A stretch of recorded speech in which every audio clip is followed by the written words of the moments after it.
Halo, Assalamualaikum warahmatullahi wabarakatuh. Perkenalkan, nama saya Muhammad Syukron Eko, founder dari Aedukasi, sebuah usaha yang bergerak di bidang elektronika dan robotika. Saya mengenal SBC sejak 2 tahun lalu, ketika itu menjadi anggota dari KPB, Kelompok Pendampingan Bisnis SBC Chapter Malang. SBC sendiri merupakan sebuah wadah atau perkumpulan yang berisi para pengusaha muslim se-Indonesia dengan visi mewujudkan peradaban sukses berkah. Sukses dalam artian mendapatkan rezeki dan berkah dalam artian berbagi. SBC digagas oleh guru kami, yaitu Coach Ridwan Abadi, yang merupakan mentor para pengusaha besar di Indonesia. Beliau juga guru kami di kelas OYC, One Year Coaching. Jadi pelatihan OYC itu pelatihan bisnis, ya, pelatihan bisnis selama 1 tahun. Banyak sekali hal yang saya dapatkan selama mengikuti kegiatan SBC. Salah satunya adalah ilmu tentang memanajemen perusahaan. Dan tentunya semua ilmu yang saya dapatkan itu sifatnya ilmu daging, teman-teman, bukan ilmu yang yang receh gitu. Yang tentunya sangat sayang dilewatkan. Dan tak lupa ilmu yang kita dapat dari beliau itu adalah ilmu yang sifatnya gratis tanpa bayar, yang sangat sayang sekali dilewatkan. Nah, untuk itu saya mengajak teman-teman untuk mengikuti kegiatan SBC, seluruh kegiatan SBC mulai dari KPB, GWU hingga OYC, agar kita bisa mengupgrade ilmu tentang bisnis, ya, sehingga kedepannya bisnis kita itu bisa bertumbuh. Selain bertumbuh juga akan berkah, teman-teman. Berkah bagi saya, Anda, kalian, dan kita semua. Oke, teman-teman. Di kegiatan OYC ini saya merasakan mendapatkan ilmu yang sangat bermanfaat sekali, yang sifatnya ilmu daging. Ya, beberapa di antaranya adalah yang pertama ilmu tentang purpose of life atau tujuan hidup. Yang istilahnya mengingatkan saya, ya, kira-kira tujuan hidup saya ini apa gitu. Apakah sekedar hidup seperti mungkin hewan kayak gitu, ataukah ada tujuan yang lain dalam segi value. Ternyata setelah saya mempelajari ilmu tentang itu, saya mulai merenung, oh iya, ternyata umur saya itu segini kayak gitu. Nah, di situ kita diajarkan, ya, idealnya umur kita itu dipakai untuk apa sih. Umur misal 0 sampai 11 tahun, terus dari 11 tahun sampai 20 tahun kayak gitu.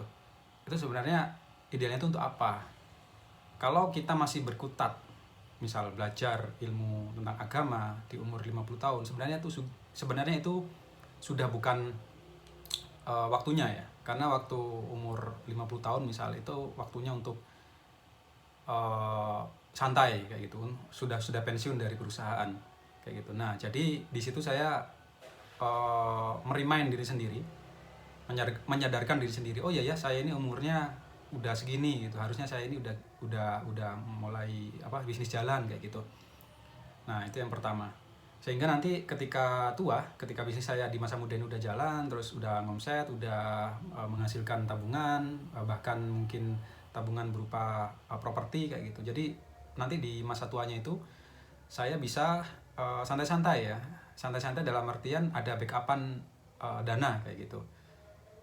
Nah, selain itu juga backupan jejaring kayak gitu. Karena di masa tua itu juga nggak mudah mencari jejaring, teman-teman. Karena pikirannya udah beda mungkin, ya. Beda dalam artian udah nggak ngurusin masalah main-main mungkin, atau bisnis pun sudah nggak di sudah seharusnya nggak diurus, apalagi masalah lain gitu. Lalu setelah itu ada ilmu tentang extreme execution. Nah, di sini kita diajarkan untuk berani mengeksekusi sesuatu. Nah, sebelumnya saya itu pernah beberapa kali tidak berani, ya, mengeksekusi sesuatu karena banyak pertimbangan. Ya, for your information, bisnis saya ini sifatnya memang masih bisa dibilang startup, ya, tapi udah mulai growing.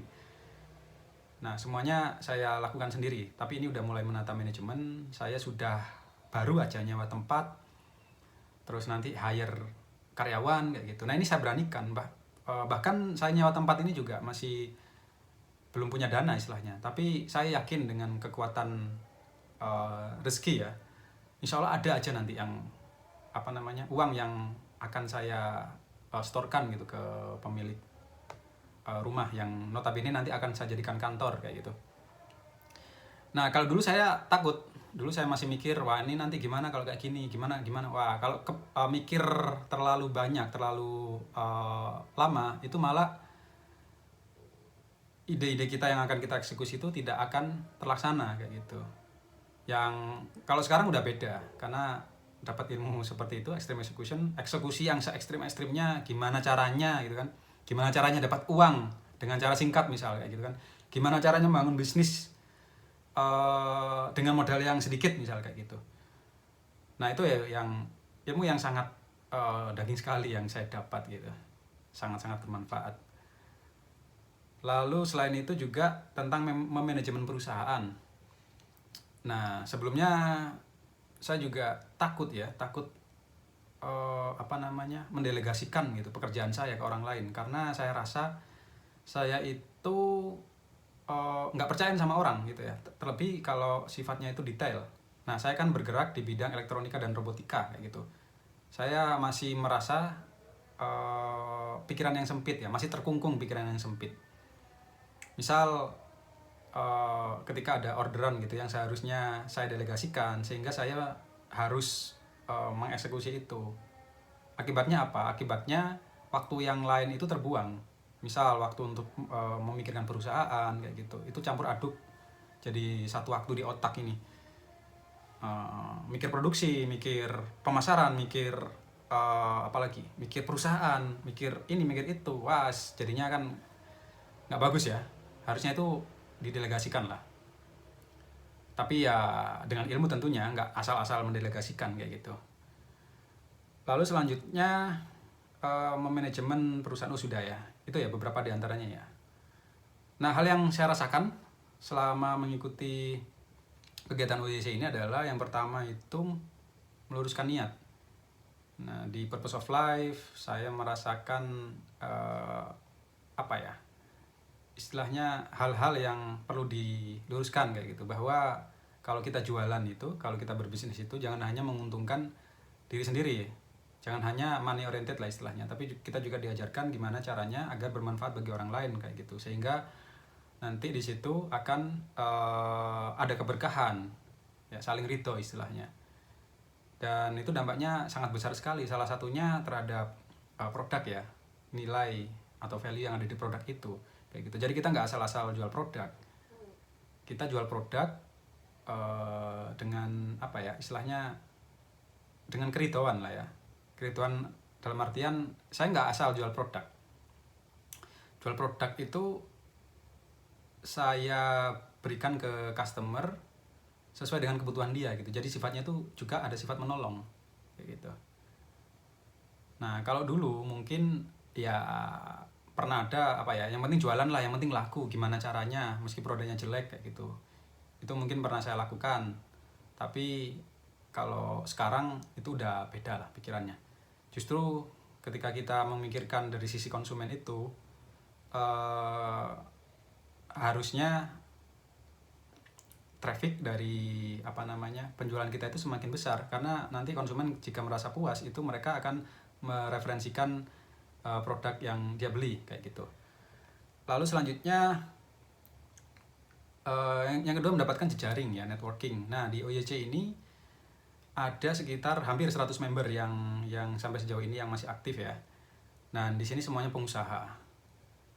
Nah ketika kita berjejaring dengan sesama pengusaha, tentunya kita bisa mempelajari ilmu dan pengalaman mereka, terutama pengalaman kegagalan dan kesuksesannya. Nah kegagalan itu juga penting kita pelajari ya, sehingga kita bisa meminimalisir waktu ketika kita mempelajari kegagalan orang lain kayak gitu. Dan tentunya kita bisa mempelajari solusi ya dari kegagalan yang pernah mereka alami, seperti itu. Nah selain jejaring bisnis, kita juga merasa mendapatkan keluarga ya, keluarga baru, meskipun bukan keluarga secara genetis. Ya, kalau ada mungkin orang saudara kita yang sedang bersedih di OIC ini, kita ucapkan bela sungkawa kayak gitu. Bahkan kita juga menggalang dana kayak gitu. Jadi sampai segitunya teman-teman. Lalu selain itu juga ini yang nomor 3, lebih berani memutuskan sesuatu. Tadi sudah saya jelaskan ya. Selanjutnya orderan nambah. Wah, ini yang paling penting ini ya. Saya juga nggak tahu ya. Saya rasa selama ini orderan saya itu semakin banyak teman-teman. Ya kalau kita belajar bisnis, murni bisnis ya, tanpa ada value yang lain, entah value agama atau mungkin value sosial yang lain, itu kita nggak akan ngena ya. Karena saya ini sebenarnya orang yang berpikir dengan logika ya, orang yang mikirnya logis banget gitu. Saya mengambil jurusan IT yang memang setiap hari diajarkan gimana caranya berpikir logis. Kalau 1 tambah 1 ya 2. Tapi di usaha lain 1 tambah 1 bisa jadi 10. Kayak gitu. Karena apa? Karena salah satu faktor yang menentukan adalah keberkahan itu ketika kita bertransaksi. Nah, ini yang mungkin sebagai orang yang sangat logis ya sulit mempercayai. Tapi kalau kita udah melakukan dan kita menghadapi itu, merasakan itu, kita akan mempercayai juga. Seperti itu. Nah, di sini kita kan bertransaksi dengan manusia ya. Manusia itu makhluk yang sangat kompleks. Nggak seperti mesin, nggak seperti robot. Ketika saya IT, saya diajarkan ilmu robot, ilmu yang pasti. Tapi ketika kita berhubungan dengan manusia, kita juga harus mempelajari ilmu tentang manusia itu sendiri, baik dalam segi psikologis maupun dalam segi agama. Seperti itu. Sebenarnya ini ilmunya sangat berkorelasi sekali teman-teman. Saya dulu pernah nulis ya tentang IQ, AQ, dan ISQ. Singkatnya seperti ini. Kalau IQ itu masalah kepintaran, kalau AQ itu masalah emosional, kalau SQ itu masalah keagamaan kayak gitu. Ternyata manusia ini butuh ketiga-tiganya. Yang sebelumnya para peneliti sana bilang manusia memerlukan 2 ilmu, AQ dan IQ saja, kepintaran dan emosional aja. Tapi ada ahli lagi, salah satu ahli di barat sana menemukan konsep bahwa ASQ itu juga sangat penting kayak gitu, dan itu terbukti ya. Ilmu agama itu sangat penting, dan saya juga pernah ngalamin pengalaman spiritual yang sangat besar sekali seperti itu. Ketika saya dulu down, ini nggak apa-apa ya curhat dikit ya. Ketika saya down, saya curhat ke ke psikolog gitu kan. Saya curhat ke psikolog, konsultasi istilahnya ya. Nah, kalau curhat itu kayak negatif. Konsultasi ke psikolog, terus sama dia dikasih masukan-masukan seperti ini gitu kan. Tapi saya karena masih belum merasa ikhlas, jadi masih belum terima gitu ya, kayak gitu. Jadi wejangan atau saran-saran dari psikolog ini itu kayak nggak mempan. Ya mungkin bisa mengatasi masalah mungkin 20% kayak gitu. Sehingga ketika punya masalah itu saya konsultasi dengan ustadz. Nah, sama ustadz ini ternyata ngena banget ya. Kita harus ikhlas kayak gitu. Nah, ilmu ikhlas ini di mana kalau nggak dipelajari, kalau nggak di ilmu agama? Kayak gitu. Nah, kita belajar ikhlas, terus ketika itu dicontohkan sahabat Nabi juga pernah seperti kamu, kondisinya seperti ini kayak gitu. Itu down banget pokoknya. Nah, lalu setelah konsultasi dengan Pak Ustadz ini, jadi masalah yang tadinya 25% bisa diatasi dengan sisi psikologi, dari sisi psikologi, itu bisa 85% diatasi oleh curhat saya dengan Pak Ustadz ini kayak gitu. Ya udah, saya akhirnya ikhlas, berusaha ikhlas ya istilahnya, berusaha ikhlas, istighfar kayak gitu kan. Nah, itu yang menurut saya sangat penting. Dan alhamdulillah di kegiatan SBC ini, khususnya di KPB dan OEC, kita diajarkan ketiga-tiganya ya, baik dari segi IQ, ilmu tentang bisnis, AQ, emosional ketika menghadapi konsumen. Mungkin konsumen ketika itu menyebalkan atau mungkin gak jadi beli itu kan, itu emosi kita diuji. Kita harus sabar. Rezeki itu sudah diatur kok. Kalaupun dia nggak beli misal atau nggak jadi transaksi, ya sabar aja, insya Allah ada kok rezeki yang lain. Terus dari segi agama udah jelas ya, dan kita memang harus bergantung pada yang di atas yang mengatur rezeki. Kalau memang dagangan kita sepi, misal, berarti itu masih bukan rezeki kita ya. Kita harus berdoa, meminta pada yang di atas. Siapa tahu orang-orang di bumi ini itu hatinya itu diingatkan ke kita, sehingga ketika mereka akan membutuhkan produk kita, itu mereka akan transaksi seperti itu. Ya, mungkin itu teman-teman dari saya terkait masalah apa ini namanya ya, terkait apa tadi itu. Oke teman-teman, mungkin itu saja ya testimoni dari saya terkait kegiatan SBC, terutama OYC yang hampir dilaksanakan selama 1 tahun. Ya, terima kasih. Sekian dari saya, mudah-mudahan bermanfaat. Wassalamualaikum warahmatullahi wabarakatuh.